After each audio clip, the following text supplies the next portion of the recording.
The mirror above the dresser had always been there, nailed to the wall in a way that made it seem like part of the architecture, rather than a decorative object that could be removed or replaced.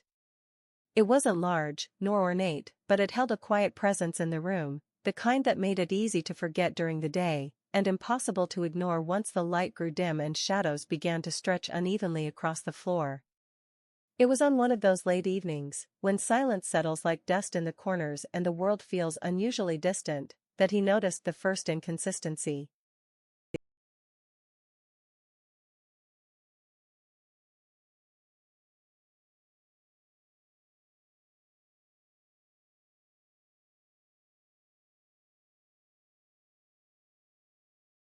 He had walked past the mirror, glancing at it not out of vanity or habit, but merely in the passive way people do when moving through a familiar space. Yet what he saw did not fully align with what he expected. The room reflected behind him looked off. Not dramatically, the same furniture was there, the same bed, the same narrow window with its slightly crooked blind, but the blanket on the bed was folded differently in the glass than in reality, and the light bulb overhead cast a warmer hue in the mirror than it did in the air around him. It was subtle enough that he blinked, adjusted his eyes, leaned in slightly, convinced it was a trick of angle or lighting, and when he stared long enough, the reflection seemed to settle, to normalize, and he moved on, dismissing it as one of those odd perceptual blips the brain sometimes conjures when tired.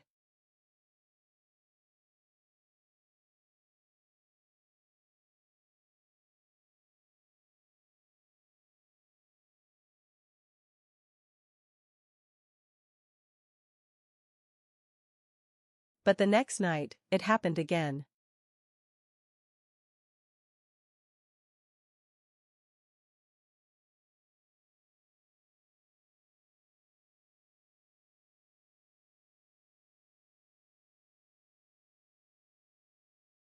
This time, the difference was not in the arrangement of objects, but in the texture of the walls.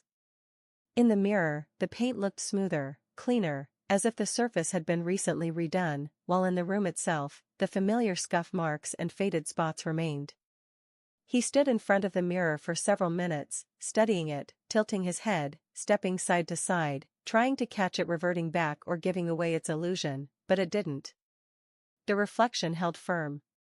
And more disturbingly, the longer he looked, the more he began to suspect that the mirror didn't simply reflect what was, it was offering a slightly altered version of what should be, a parallel construction too perfect, too aligned, lacking the small imperfections and clutter that made the real space feel lived in.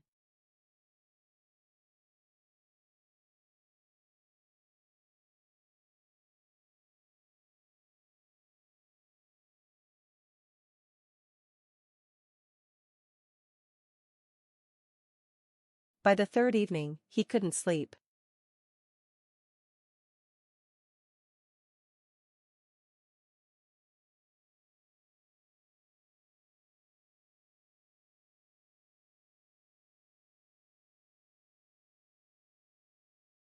He lay on his side, staring at the mirror from across the room, the faint orange glow of a street lamp outside filtering in just enough to outline the dark edges of the glass. The rest of the room remained silent, the kind of silence that begins to throb after too long, and yet in the mirror, something shifted. It wasn't movement, not overtly, but a sense that the shadows in the reflection moved just a fraction slower than those in the real room. He sat up slowly, heart gently pressing against his ribs, and stared. The mirror showed him the same posture, the same gesture, but with a delay that was so slight it could have been imagined, except he knew it wasn't.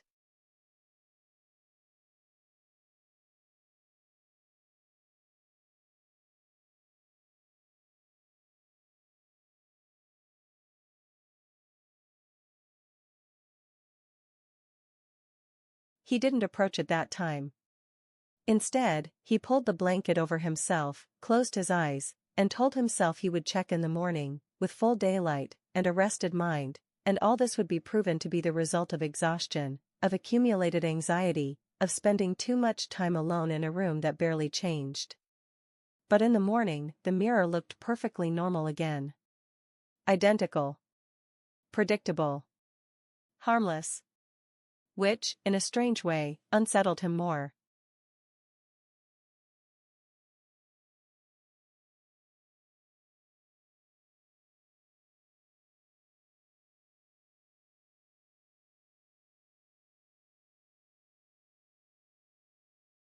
The days passed, and each night, the mirror reflected a slightly different version of the space. Sometimes it was the books on the shelf, arranged in a sequence he hadn't used in years. Sometimes it was the curtains being drawn even though he hadn't touched them in weeks. Once, the reflection showed the door slightly ajar, when it was shut tight in reality. These differences never occurred during the day, never revealed themselves in the brightness of afternoon or the gray neutrality of morning, only after the sun vanished and the artificial glow of his bedroom light took over.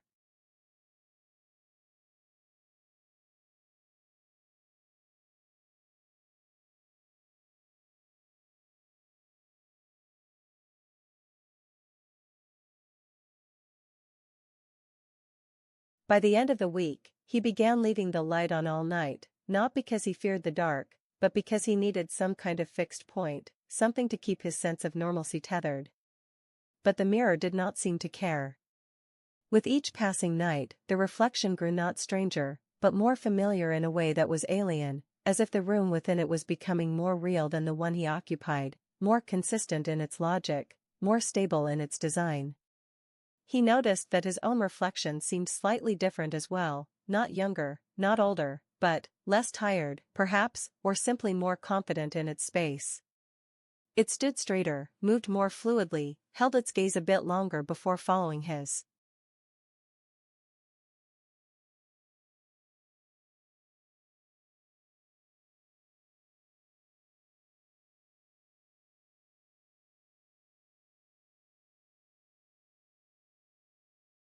He didn't speak of it to anyone. He had no visitors, no family nearby, and the idea of trying to explain such a subtle and intimate horror to someone else felt futile. How could he put into words that the world he saw in the glass each night was slowly becoming better than the one he lived in? And worse, that he wasn't sure which one he belonged to anymore.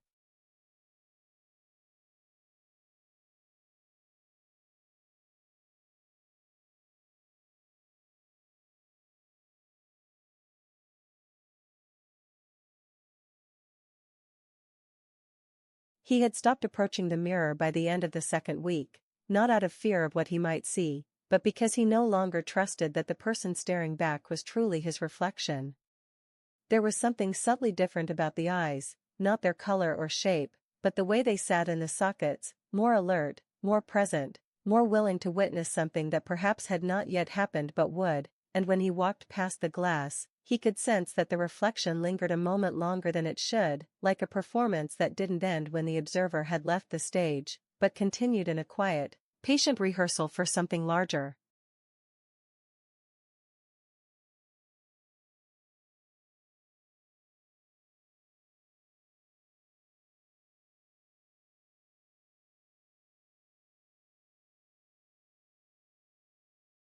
It was on a Tuesday evening, when the sky outside had turned the color of old bruises and the entire apartment seemed to breathe with the heaviness of impending rain, that he noticed the mirror no longer showed the room as it was, but as it might have been, or once was, or never had been. The details were close enough to remain plausible, yet different in their arrangements. The dresser had been pushed slightly to the left. A framed picture he had never hung now leaned against the wall, and on the far side of the room, a second door had appeared, narrow and wooden and unfamiliar, partially open, revealing a blackness not filled with shadow, but with something quieter and more complete, like an invitation from a place that did not know light.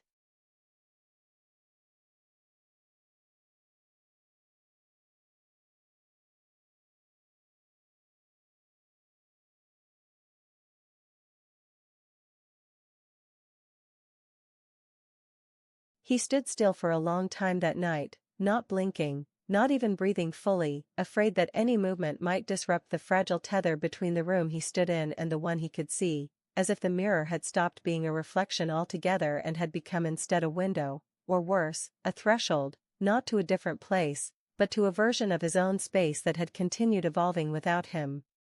And when he finally turned away, he did not feel relief, because he could sense, in his skin, in the air, in the hum of the refrigerator across the hall, that the version inside the glass had not turned with him.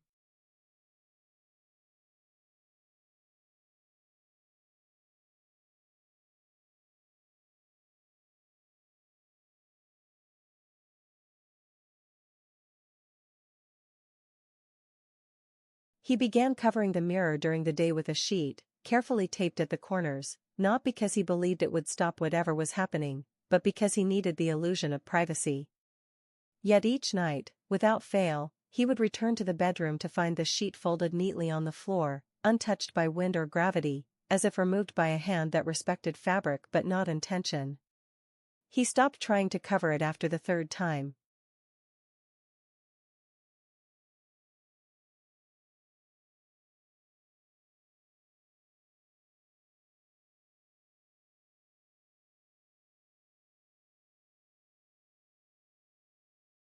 Then came the moment when his reflection failed to appear at all.